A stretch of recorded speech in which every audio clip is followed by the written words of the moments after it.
Let us proceed with our last topic for that second quarter. So which is the solving financial problems. Okay, so we have 4 competency. First, to earn money, how to earn money. The second one is profit and loss. The third one, buying amounts of product that represent the best value or the best buy. And then for the last one, buying on terms or what we call the installment plan. Okay, so proceed with solving financial problems on earning money. Okay, how to earn money. Okay, we have 4 different ways how to earn money. First is what we call the wage. When we say wage, anak, payment for labor or work, usually based on hours or days work. Okay, example na ito yung mga construction worker. Di ba ang construction worker, ang bayad sa kanila ay per day. Okay, ano pa? Yung mga nag-tutor, per hour po iyon. Ang tawag sa kinikita nila, wage. Nakadepende yung kanilang laki ng kita or liit ng kita sa kung ilang oras o ilang araw silang nagtatrabaho. And then the second one is what we call the salary. Okay, salary, fixed, regular payment, typically monthly siya or yearly. Kadalasan naman monthly, wala gaanong yearly, tama? Kasi pag yearly, naku baka baon ka na sa utang, hindi ka pa sumasahod. Okay, halimbawa salary, kami mga teachers, ang sahod namin ay pumapasok sa salary kasi fixed yung sahod namin at monthly siya. Pero twice a month naman. Okay, basta fix yung iyong sahod sa isang buwan, ang tawag po doon ay salary. So another we have also the earnings or the income. Okay, dito naman kadalasan sa work or sa business. Okay, dito na rin, magkakaroon ka rin ng pera, so pwede sa work, pwede sa business or other sources. And the last one is the commission. Commission payment based on a percentage of sales made. Okay, kailan nagkakaroon ng commission? Kapag nagbebenta ka ng product. Halimbawa, meron akong cellphone. So, ang halaga ng cellphone ay 5K ibebenta ko. So, meron akong kaibigan na gusto akong tulungan. Siya doon daw magbebenta. So, ang gagawin niya, imbis na 5K, ang bigay ko sa kanya 5K. Tapos, ibebenta niya ngayon ng 5,500. Pag nabenta niya yon, magkano yung commission niya? Meron siyang 500. Iyon yung commission.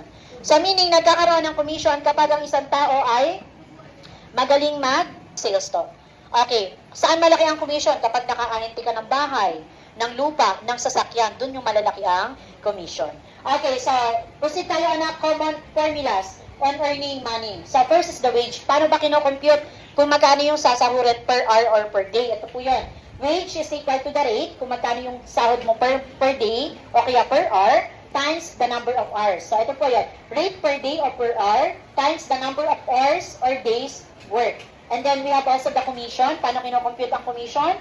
Commission is equal to the rate times sales or commission rate times the total sales. And the third one, we have the total earnings. Yung total earnings, anak, ito yung combination ng salary or ng wage at ng commission. So total earnings is equal to the wage or salary plus the commission. So this time, let us apply the given formulas to answer the given problem. Problem number 1. So Ella tutors grade school pupils in math and charges 120 per hour. So Ella daw ay nag-tutor ng math subject at ang kanyang kita ay 120 per hour. Okay, meaning per hour yung kanyang kinikita. Pasok saan yan? Wage or salary? Wage, very good. Okay, if she tutored for 2 hours on Monday, nung Monday nag-tutor siya ng 2 hours. Nung Wednesday, nag-tutor siya ng ilang hours? 3 hours. And then nung Friday, nag-tutor siya ng 1.5 hours. So the question is, how much did she earn in total? Okay, alamin natin magkano kaya yung kabuang kikitain ni Ella. Okay, first, use this formula. Wage is equal to the rate plus the total number of hours or days. So first, alamin natin, ilan yung total hours niya ng pagtatrabaho. Okay, ilang hours siya nag-tutor nung Monday? 2. Nung Wednesday? 3. Nung Friday? Okay, i-add muna natin yan. I-identify natin anak yung total hours. So 2 plus 3? 5 plus 1.5? Okay, meron siya anak 6.5 hours. Ano natin i-calculate yung magiging wage niya? So, wage is equal to, magkano siya per hour? Okay, very good, 120. Rate per hour times total hours. So, this will become 120 times how many hours? Okay, 6.5 and we have 780. Iyan yung sasahurin niya sa loob ng 3 araw sa loob ng 6.5 hours. So, ibig sabihin, nakadepende ang sahod ni Ella.